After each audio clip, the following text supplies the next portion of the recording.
Welcome to our channel instrumentation question and answer professional. आज हमारा session है tube fittings.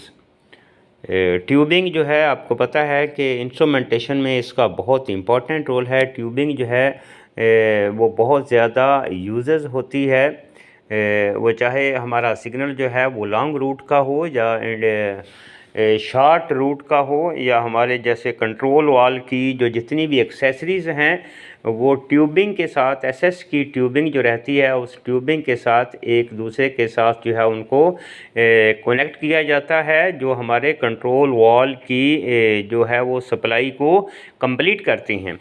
तो आज इसके बारे में डिटेल के साथ डिस्कस करेंगे। तो चलें आज का सेशन स्टार्ट करने से पहले सबसे पहले आपसे गुजारिश है कि अगर अभी तक आपने हमारा चैनल सब्सक्राइब नहीं किया तो अभी कर लीजिए, और साथ ही साथ बेल आइकन के बटन को भी प्रेस कर दीजिए ताकि हमारी हर आने वाली video from instrumentation question and answer से सबसे पहले आप तक पहुंचे, जो कि आपके प्रोफेशन को इम्प्रूव करे। तो चलें प्रोफेशनल बढ़ते हैं हम आज के सेशन की तरफ। आज का हमारा सेशन है ट्यूब फिटिंग्स। ट्यूब फिटिंग्स बहुत ही जो है वो इम्पॉर्टेंट रोल है ट्यूब्स का। इसमें ट्यूबिंग रहती है और फिटिंग्स रहती हैं। सबसे पहले हम आपको ये बता दें कि ट्यूब का जो इंस्ट्रूमेंट में जो ट्यूबिंग यूज़ की जाती है उनके साइज़ होते हैं 6 mm, 8 mm, 10 mm और 12 mm। ठीक है, इसी तरह फिटिंग्स के भी वही साइज़ होते हैं 6 mm, 8 mm, 10 mm और 12 mm। ठीक है, इसमें ये ब्रास की ट्यूबिंग भी हो सकती है और स्टेनलेस स्टील मटेरियल की भी ट्यूबिंग हो सकती है, लेकिन मोस्टली जो हर इंडस्ट्री में ट्यूबिंग जो यूज़ की जाती है वो एसएस की ट्यूबिंग यूज़ की जाती है। ठीक है, हम आज आपको डिटेल के साथ बताते हैं कि ये जैसे हम ये आपको दिखा रहे हैं कि ये हमारी ट्यूब फिटिंग्स है डिफरेंट साइज़ में, जिसको हम ये अडाप्टर कहते हैं, टी कहते हैं और यूनियन कहते हैं, और सिंपल जो है वो हमारा कलेक्टर जिसको हम कहते हैं।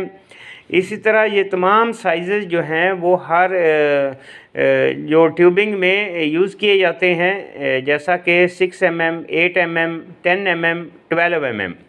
ठीक है, इसमें अभी जिसको हम दूसरा इंचेस साइज़ में अगर हम जाएं तो इंचेस साइज़ में क्वार्टर की ट्यूबिंग रहती है, हाफ इंचेस की ट्यूबिंग जो है वो रहती हैं। ठीक है, तो नॉर्मली यही साइज़ जो होते हैं वो हमारे इंस्ट्रूमेंट साइड पे जो ट्यूबिंग यूज़ की जाती है, इन्हीं साइज़ की ट्यूबिंग जो है वो यूज़ की जाती है। तो हम आज आपको बताते हैं कि जैसे हम आपको ये दिखा रहे हैं कि ये हमारा अडाप्टर है और ये ट्यूब है, और इस ट्यूब को हम कैसे अडाप्टर के साथ जो है वो या टी के साथ, यूनियन के साथ हम कैसे कनेक्ट करते हैं, ये हम आपको एक्सप्लेन करेंगे कि इसको टाइट करने का, कनेक्ट करने का एक प्रोसीजर और एक मेथड है। उसी प्रोसीजर और मेथड को आप फॉलो करेंगे तो आप जो है वो आपकी ट्यूब फिटिंग जो है वो परफेक्ट होगी, वरना उसमें लीकेज के बहुत ज़्यादा चांसेस होंगे। इंटरव्यू में आपसे ये क्वेश्चन किए जा सकते हैं कि ट्यूब के साइजेस क्या हैं और इसको हम कैसे कनेक्ट करते हैं। बहुत सारी जगह पे इंटरव्यू में आपसे ये प्रैक्टिकल भी करवाया जा सकता है कि ये ट्यूबिंग है और ये फिटिंग है, इसको जो है वो कनेक्शन करके दिखाएं। तो आपको इसके बारे में अवेयरनेस और नॉलेज होना चाहिए कि हम इसके कैसे कनेक्शन करते हैं। ठीक है, अभी हम ये जैसे हमने आपको ये दिखाया कि ये अडाप्टर है, ये ट्यूब है और ट्यूब के ऊपर फेरूल है और नट है। ठीक है, अब हम आपको कुछ प्रैक्टिकल करके आपको दिखाते हैं कि ये प्रैक्टिकल में हम आपने ये इसको कैसे कनेक्ट करना है। ठीक है, तो जैसे हम आपको ये दिखा रहे हैं, ये हमारा ये अडाप्टर है ये हमारा अडाप्टर है, और ये 6 mm की ट्यूब है, और ये नट है, और ये फेरूल, जैसा हमने आपको पहले एक्सप्लेन किया था कि ये फेरूल है।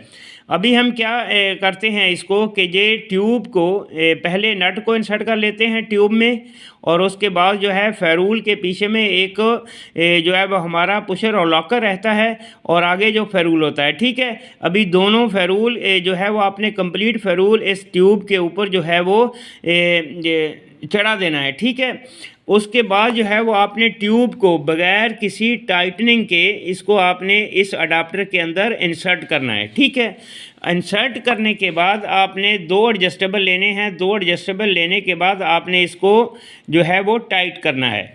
यानी 2 एडजस्टेबल क्यों लेंगे आप कि एक एडजस्टेबल आपने अडाप्टर साइड पे लगाना है और एक स्पैनर या एडजस्टेबल जो है, लेकिन बेस्ट प्रैक्टिस ये है कि आप स्पैनर यूज़ करें एडजस्टेबल की बजाय, क्योंकि एडजस्टेबल में थोड़ा सा गैप और प्ले रहती है जो आपके नट या फेरूल के जो हमारे एज जो होते हैं इनको डैमेज कर सकती है। ठीक है, तो आप बेस्ट प्रैक्टिस यही है कि आप स्पैनर, ओपन एंड स्पैनर या रिंग स्पैनर यूज़ करें। ठीक है, तो आप रिंग स्पैनर सेट यूज़ करेंगे तो आपकी फ़िटिंग जो है वो परफेक्ट जो है वो फेरूलिंग इसकी होगी और आपके एज जो हैं वो फिटिंग्स के वो ख़राब भी नहीं होंगे। तो इसका ये मेथड है। ये हमारा ये अडाप्टर है और ये हमारा 6 mm की ट्यूब है और ट्यूब के अंदर जो है ये हमारा फेरूल, ये ट्यूब है और ट्यूब के ऊपर फेरूल है और ये नट है। तो इंसर्ट करने का तरीका हमने आपको बताया और इसको टाइटनिंग करने का आपको जो है वो पता होना चाहिए कि इसको टाइटनिंग इसकी कैसे करनी है। आपने इसको ओवर टाइट नहीं करना। अगर ओवर टाइट करेंगे तो ये फेरूल जो है वो आपकी ट्यूब को ज़्यादा पंच करेगा जिससे लीकेज होने के चांसेस भी रहते हैं। इसको लूज़ टाइटनिंग भी नहीं करना है, ओवर टाइट भी नहीं करना है। आपने मीडियम में टाइट रख के इतना टाइटनिंग करनी है कि ये फेरूल जो है वो पंच हो जाए जो ट्यूब के साथ। फिर आपने इसको ओपन करके ये कंफर्म कर लेना है, इंस्पेक्शन कर लेनी है कि हमारा फेरूल जो है वो परफेक्टली पंच हो चुका है। तो प्रोफेशनल ये मेथड है ट्यूबिंग और फेरूलिंग करने का। तो उम्मीद करते हैं कि आज के सेशन में आपको ये कंसेप्ट क्लियर हो गया होगा कि हमने जो है वो ट्यूबिंग अगर आपको कहीं करनी पड़े, क्योंकि ट्यूबिंग का बहुत इंपॉर्टेंट रोल है। हमारे कंट्रोल वाल्व की जितनी भी एक्सेसरीज़ हैं वो ट्यूबिंग के साथ ही जो है वो ट्यूबिंग के ज़रिए ही एक दूसरे के साथ कनेक्टेड हैं और ट्यूबिंग के ज़रिए ही हम एयर सप्लाई जो है वो कंट्रोल वाल्व के एक्चुएटर को अप्लाई करते हैं। तो पर आपको ये जो है वो अवेयरनेस होनी चाहिए कि हमने जो ट्यूबिंग जो है वो इसको कैसे कनेक्ट करना है। ठीक है, इसमें साइजेस हमने आपको पहले ही एक्सप्लेन कर दी हैं कि 6, 8, 10 और 12 mm की ट्यूबिंग और फिटिंग जो है वो यूज़ की जाती है। ठीक है, और उसमें इंचेस साइज पे आए तो क्वार्टर और हाफ की ट्यूबिंग जो है वो यूज़ की जाती है। तो मिलते हैं नेक्स्ट वीडियो में। Have a nice day.